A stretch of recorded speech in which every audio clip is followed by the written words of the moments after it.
Salam alaikum à tous et à toutes. Quand vous parlez à des gens aujourd'hui de religion, beaucoup vous disent « Oui, mais c'est bon, pourquoi ça serait l'islam qui a raison et non le christianisme ou le judaïsme ou peu importe ?» Mais quand vous parlez à des chrétiens, hindous, bouddhistes, etc., vous vous rendez vite compte que pour beaucoup, ils ne connaissent peu, voire rien de leur propre religion. Car s'ils avaient vraiment étudié, ils deviendraient eux-mêmes musulmans. Pourquoi ? Parce que toutes les religions et tous les prophètes ont annoncé la venue de Mohammed sallallahu alayhi wa sallam pour établir la vraie religion de Dieu sur terre. L'islam, la religion finale. La religion finale. La religion finale. Nous avons déjà pas mal parlé de l'annonce du prophète Mohammed sallallahu alayhi wa sallam dans la Bible et la Torah, ainsi que l'interdiction du porc, de l'alcool, du fait de porter le voile, etc. Il est dit dans la Bible qu'une femme doit prier voilée, ou sinon qu'on lui rase les cheveux, et donc qu'il n'est pas convenable pour une femme d'être sans voile, tout comme dans le Coran.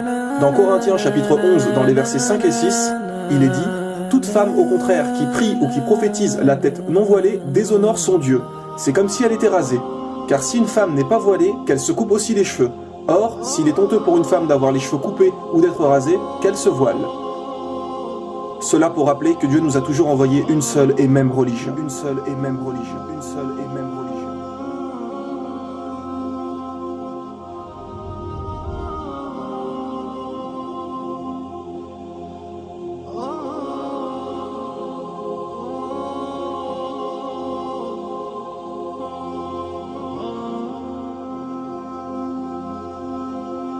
Et comme il avait été dit dans la saison 2, pour toutes les grandes religions, elles portent le nom d'un peuple ou de quelqu'un, sauf l'islam.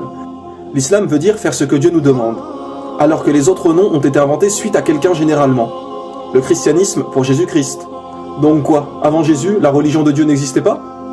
Bien sûr que si, ce n'est que suite à Jésus qu'ils ont inventé le christianisme. Idem pour le judaïsme, le peuple de Judée, l'hindouisme. L'étymologie du mot hindou vient de hindou en langue persane, qui est une rivière qu'ils considèrent comme sacrée. Le nom fait en fait référence au peuple qui vit là-bas. Le bouddhisme avec Bouddha.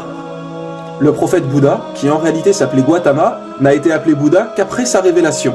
Car Bouddha veut dire recevoir une révélation, un éveil. Et aujourd'hui, tout le monde vénère des statues de Bouddha, alors que celui-ci n'a jamais réclamé la divinité. Gautama n'a jamais dit ça. Ce n'est qu'après sa mort que les gens ont commencé à lui vouer un culte. Et si vous étudiez vraiment sa vie et ses enseignements, vous ne verrez pas de différence entre l'islam et le bouddhisme.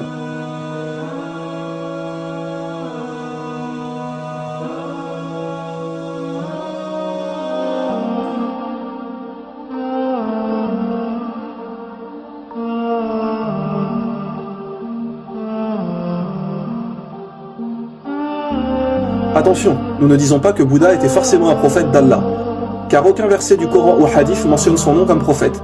Et tant qu'il n'y a pas un texte du Coran ou un hadith pour confirmer quelque chose, nous ne pouvons être sûrs à 100%. Seulement, nous savons qu'un jour, on a interrogé le prophète Mohammed sallallahu alayhi wa sallam sur le nombre de prophètes, et il a répondu 124 000 prophètes et 315 messagers. Alors maintenant, quelle est la différence entre un prophète et un messager ? Un prophète est quelqu'un qui a reçu une révélation, mais qui n'a pas forcément transmis un message.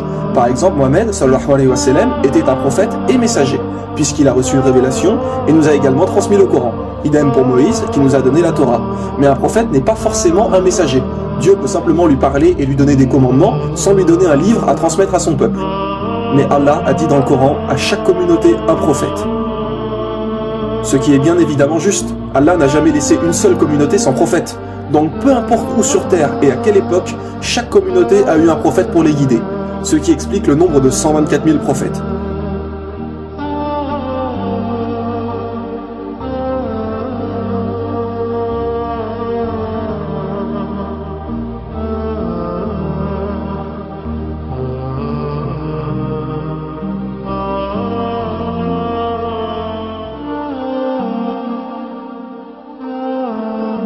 Donc, il est tout à fait possible que Bouddha était un prophète. Dans les livres hindous, il est également dit qu'il n'y a qu'un Dieu unique.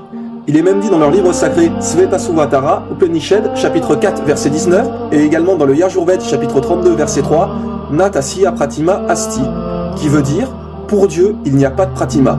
Pratima signifie image, représentation, idole, etc. Donc pour Dieu, il n'y a pas de représentation, d'idole, d'image, de statue, de photo ou peu importe. On ne représente pas Dieu. Ce n'est encore une fois que des inventions des humains de prier devant les statues et de vénérer des idoles, comme pour Jésus. Il est dit dans la Bible, Exode chapitre 20, versets 3 à 5, « Tu n'auras pas d'autre Dieu devant ma face, tu ne feras point d'image taillée, ni de représentation quelconque des choses qui sont en haut dans les cieux, qui sont en bas sur la terre, et qui sont dans les eaux plus bas que la terre. Et attention, écoutez bien, il est aussi mentionné, tu ne te prosterneras point devant elle. Oui, il est bien dit, tu ne te prosterneras point devant elle. Alors comment se fait-il que les gens dans les églises prient devant des statues de Jésus crucifié, que l'on voit des portraits de Marie tenant Jésus dans ses mains partout? Que les gens prient sur Marie et sur Jésus sur la croix?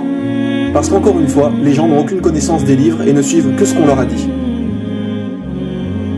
Mais dites-moi, qui a reçu une révélation, les commandements de Dieu? Ce sont les prophètes?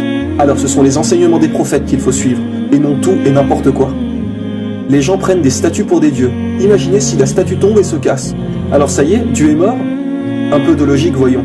Il n'y a qu'un seul Dieu, qu'un seul message. Il n'y a qu'un seul Dieu, qu'un seul message. Il n'y a qu'un seul Dieu, qu'un seul message. La venue du prophète Mohammed, sallallahu alayhi wa sallam, est également mentionnée dans les livres hindous. Oui, mes frères et sœurs. Il est dit dans les Védas, le livre sacré des hindous, en Kalki Purana, chapitre 2, versets 5, 7, 9 et 15, et donc à 4 reprises, la venue du prophète Mohammed, sallallahu alayhi wa sallam. Il est dit que le Kalki Avatar viendra. En français, Kalki Avatar veut dire messager. Donc, on annonce la venue d'un prophète. Et que ce Kalki Avatar sera le dernier des prophètes et qui guidera toute l'humanité. Tiens donc, quel prophète a bien expliqué être le dernier et guide pour l'humanité?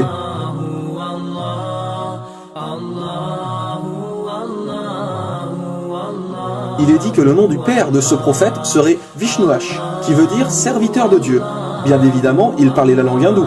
Mais si on le traduit en arabe, Vishnuash veut dire Abdallah. Et que veut dire Abdallah? Cela veut dire serviteur de Dieu. Et le père du prophète Mohammed s'appelait Abdallah. Il est également dit dans le livre des hindous que le nom de la mère de ce prophète est Sumati, qui veut dire en français paix et sérénité. Si on traduit Sumati en arabe, cela veut dire Amina. Et tiens donc, comme par hasard, comment s'appelait la mère du prophète Mohammed, sallallahu alayhi wa sallam? Elle s'appelait Amina. Il est aussi dit qu'il recevra sa première révélation dans une grotte. Le prophète Mohammed a reçu la révélation dans la grotte du mont Hira. Qu'il aura 4 grands compagnons, référence sûrement aux 4 califes bien guidés. Numéro 1, Abu Bakr, numéro 2, Omar ibn Khattab, numéro 3, Othman, et numéro 4, Ali. Et il y a encore de nombreuses descriptions de ce dernier prophète, de comment il vivait, ce qu'il mangeait, etc. Comme par exemple, il est dit qu'il mangeait des dattes et des olives, nourriture plus que courante à l'époque du prophète Mohammed en Arabie Saoudite. Il est dit que celui-ci sera né dans une noble et respectée dynastie de son pays, et nous savons qu'il est de la famille des dirigeants de la Mecque qui sont les Quraysh. Mais que faut-il de plus pour comprendre? Pour ceux qui disent que les hindous pensent que ce prophète annoncé n'est pas encore venu, sachez qu'il est mentionné que ce prophète mènera des batailles au sabre, à l'arc et qu'il aura des chevaux. Alors qu'à notre époque, les batailles sont plus avec des armes à feu, avions, chars, etc. Alors mes frères et sœurs, vraiment, que faut-il de plus pour comprendre? Mohammed sallallahu alayhi wa sallam a été annoncé, et il faut le suivre.